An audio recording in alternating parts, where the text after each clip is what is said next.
भाजपा दिल्ली प्रदेश व्यवसाय प्रकोष्ठ के सह संयोजक डॉक्टर शिरीष गुप्ता देवांग के नेतृत्व में उत्तर पश्चिम लोकसभा क्षेत्र से भाजपा प्रत्याशी योगेंद्र चंदोलिया का जन्मदिन 21 मई मंगलवार को शाम 7 बजे फार्मर अपार्टमेंट सेक्टर 13 रोहिणी में बड़े ही धूमधाम एवं हर्षोल्लास से केक काटकर मनाया गया। इस मौके पर मुख्य अतिथि के रूप में मध्य प्रदेश के पूर्व मुख्यमंत्री शिवराज चौहान, विधायक विजेंद्र गुप्ता, निगम पार्षद प्रवेश वाही, धर्मवीर शर्मा, पूर्व निगम पार्षद आलोक शर्मा, प्रीति अग्रवाल, नरेश शरण के अलावा भाजपा कार्यकर्ता उपस्थित थे। इस शुभ अवसर पर उपस्थित भाजपा के वरिष्ठ नेताओं ने योगेंद्र चंदोलिया को जन्मदिन की शुभकामनाएं दी व उज्जवल भविष्य की कामना दी। कार्यक्रम में योगेंद्र चंदोलिया ने अपने मान सम्मान के लिए सभी का आभार प्रकट किया और तहे दिल से धन्यवाद किया। उन्होंने जनता से अपील की, दिल्ली को बेहतर विकास के लिए आने वाली 25 मई को सिर्फ और सिर्फ कमल का बटन दबाकर भाजपा को भारी मतों से विजयी बनाए। देखिए आगे की खास झलकियां।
थोड़ा पीछे करके जूम करके जा चलाया भाई, जल्दी चलाया, हो जाएगी, जल्दी जा।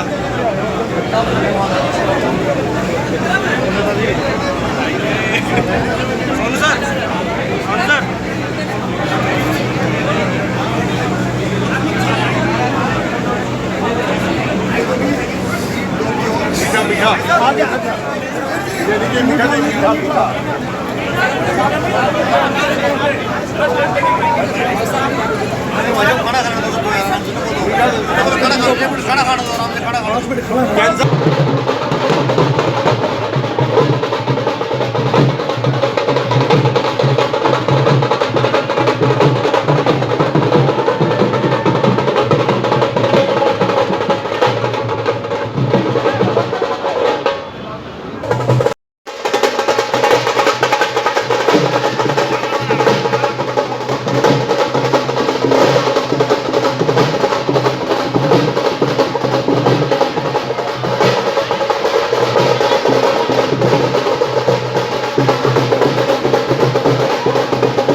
ठीक है पीछे आओ यार, कैमरे वाले पीछे पीछे आओ, सारे पीछे पीछे आओ, तुम्हारी फोटो नहीं आ रही। सही इधर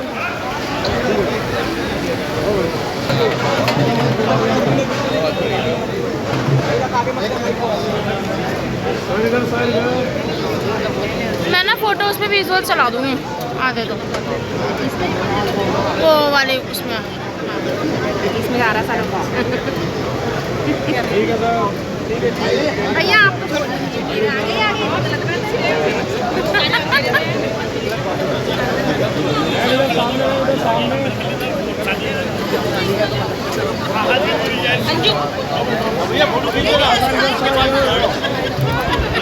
आगे इधर सर इधर आ जाओ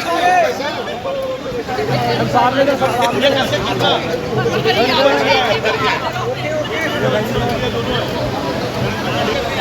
भैया हाथ नीचे कर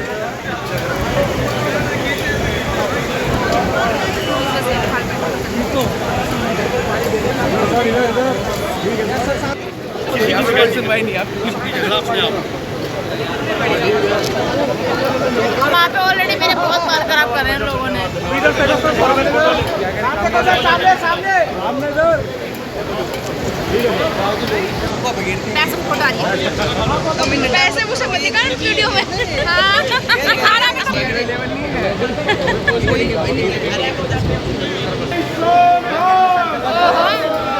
पैसे मत दिखा वीडियो के आगे।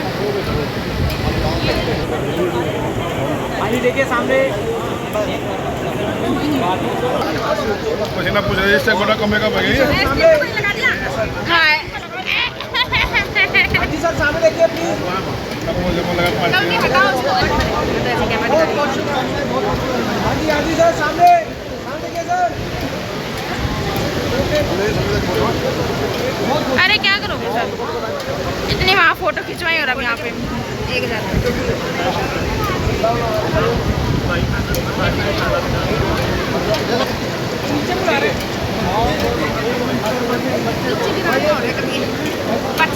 269411।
हृदय की गहराइयों से आभार व्यक्त करता हूँ और आपसे निवेदन करता हूँ कि दिगर जलपान दिगर भोजन के कोई कार्यकर्ता हमारा जाएगा नहीं। और आज जो आपने मुझे शक्ति दी है इतने उत्साह के साथ, और मुझे गर्व है कि प्रशांत विहार के अंदर मेरे नेता शिवराज सिंह चौहान जी, जिनके साथ मैंने युवा मोर्चे में काम किया था, मैंने कहा भाई साहब मेरा जन्मदिन तो कल है, तो कल आप दूसरे में नहीं होंगे तो मुझे आशीर्वाद देने के लिए मेरे कार्यकर्ता वहाँ पर होंगे। उन्होंने कहा मैं जरूर चलूँगा, तो मुझे आशीर्वाद देने यहाँ पर आए थे।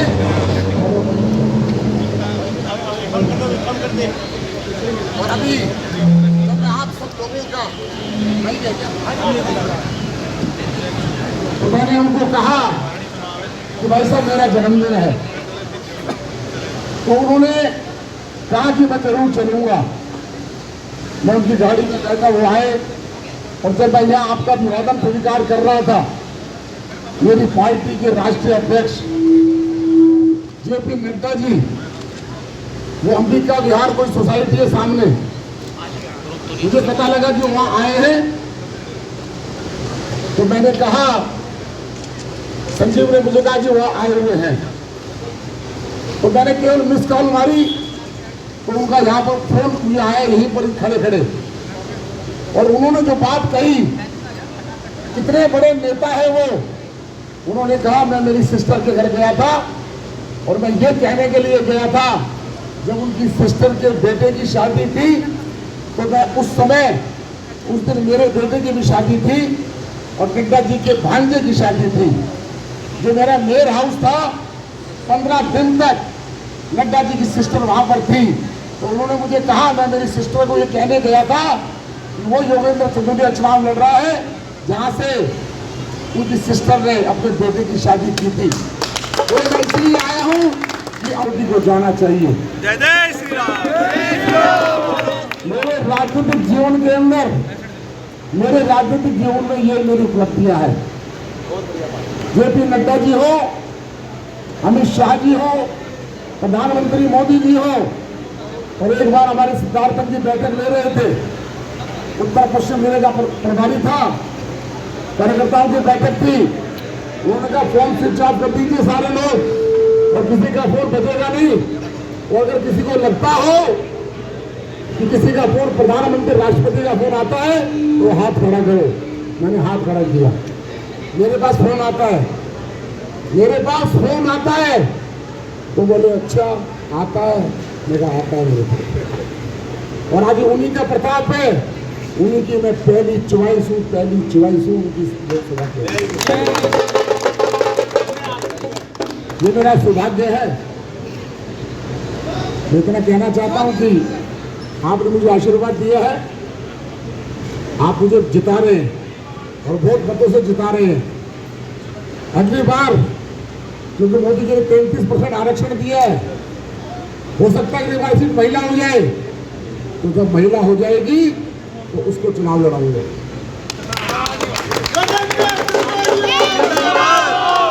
5 साल यह काम करूंगा और काम के आधार पर अगर सीट महिला हो गई तो उस महिला मेरे कार्यकर्ता के लिए काम करूंगा, उसको जिताकर लोकसभा में भेजूंगा।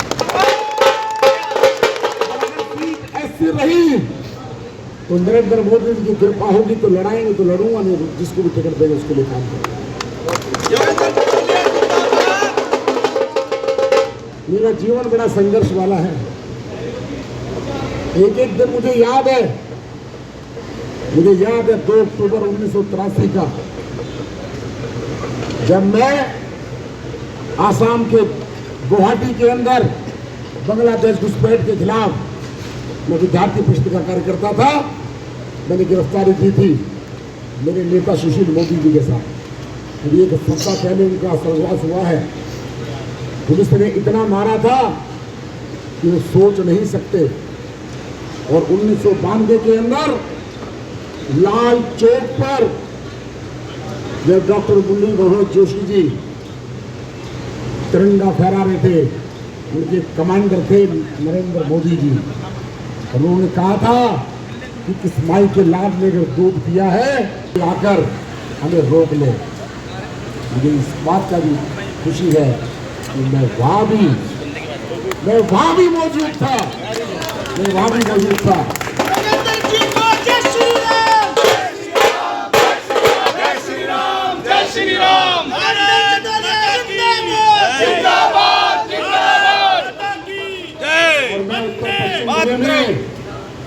आया वो तो जनता जो देगी इंतमान कि मेरा एक कार्यकर्ता 4 जून के बाद योगेंद्र चंदोलिया हो जाएगा। 4 जून के बाद कार्यकर्ता योगेंद्र चंदोलिया हो जाएगा। 15 साल पार्षद रहा था। आजकल तो फार्म टेस्ट नहीं होते, 15 तो 20 स्टैंप बनवा के दे रखी थी कार्यकर्ताओं को कि जो आए ठोक दो, किसी को खाली मत जाने दो। अब तो अटेस्टेशन हो नहीं सकती, होती नहीं है। हमको प्रधानमंत्री ने क्या दिया काहे की, तो एक एमएलए वर्दी माफ के लिए प्रिंसिपल को रिक्वेस्ट करेगा। अरे दिमाग खराब हो गया, कौन कर रहे थे शासन? अगर किसी बच्चे की वर्दी माफ करानी है तो इलाके का एमएलए रिकमेंड करेगा और प्रिंसिपल देगी। अरे प्रिंसिपल हमारे अंडर में है या हम उसके अंडर के अंदर है? मोदी जी ने कोई अटेस्टेशन नहीं होगी, सेल्फ साइन करो और दे दो। मेरे कार्यकर्ता मेरी पूंजी है और इन कार्यकर्ताओं को मैं आपको कहना चाहता हूं, अभी मेरे कार्यकर्ताओं की परीक्षा है, मेरे कार्यकर्ताओं की परीक्षा है। आप कितने नंबर से पास होंगे ये आपने तय करना है। और मेरी परीक्षा 2025 फरवरी में होगी। अभी एक सीट है रोहिणी की, 10 सीटों पर भारतीय जनता पार्टी का कमल खिलेगा, तब मेरी परीक्षा होगी। और डंके की चोट में जाऊंगा हर गांव के अंदर कि मैं काम करने के लिए आया था, काम करके दिखाऊंगा। भागू माने चोरों की तरफ गांव में घुसूंगा, क्योंकि मेरी परीक्षा होगी। क्योंकि मुझे काम करना भी आता है, काम करवाना भी आता है। और मैं बड़ी ताकत तरीके से चुनाव लड़ रहा हूँ। मैं घबराने वाला नहीं हूँ। मैं पुलिस से घबराता ना प्रशासन से घबराता, कभी घबराता नहीं मैं। भगवान ने शक्ति दी है और जिस दिन अगर किसी ने मारना होगा तो सीने में गोली चलाने वाला कोई माई के लाल पैदा नहीं हुआ, पीछे से मार सकता है। आज भी ताकत रखता हूँ रिवॉल्वर छीनने की। मेरा संघर्ष मेरा जीवन है। और मैं एक बात और बता देना चाहता हूँ, मेरे जीवनी के अंदर लिख दिया, मैंने कहा मैं राजस्थान का रहने वाला हूँ, तो कुछ लोगों ने उसको अन्यथा ले लिया। कहा ये तो राजस्थान से आगे चुनाव लड़ेगा यहाँ पर, तो मेरे नेताओं ने उस जीवनी को राजस्थान शब्द ही हटा दिया। तो मुझे एक नेता ने पूछा हमारे यहाँ पर कि योगेंद्र जी राजस्थान में कब पैदा हुए थे? अरे मैंने कहा श्रीमान, राजस्थान में पैदा नहीं हुआ था, दिल्ली में पैदा हुआ हूँ। और जिस मकान में रहता हूँ मेरे पिताजी उस मकान में पैदा हुए थे। और उसके बाद जो मैंने बात बताई, मेरे दादाजी 11 साल की उम्र के अंदर प्लेग की बीमारी फैल गई थी। मेरे दादाजी के पिताजी, मम्मी, माँ, बुआ सारे के सारे मर गए थे। गांव के लोग दिल्ली आ रहे थे तो मेरे दादाजी को उन्होंने पकड़कर राजस्थान से शाहपुरा से मेड गांव से पैदल आए थे। और वो पैदल क्यों आए थे? अगर वो भी वहां चले जाते तो मैं भी नहीं होता, ना मैं एमपी बनता। मेरी कहानी बड़ी जोरदार है, जीतेंगे तो बताएंगे। परेश भाई जी मेरे दोस्त मुस्कुरा रहे हैं, बहुत हंस रहे हैं। देखिए ये वादा है कि पूरी देखिए, जीत 1 वोट की हो, जीत 5 लाख की हो, जीत जीत है। जीत नहीं, मैं जीत है। 1 की हो या 5 लाख की हो, मैं इस पर नहीं जा रहा। लेकिन नरेंद्र मोदी जी जो 400 सीट आएंगी,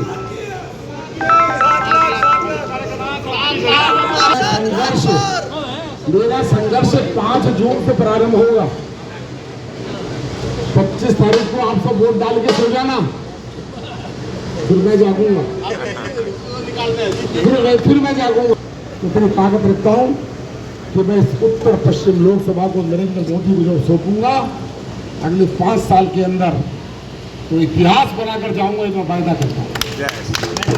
आज सभी प्रण करके जाए,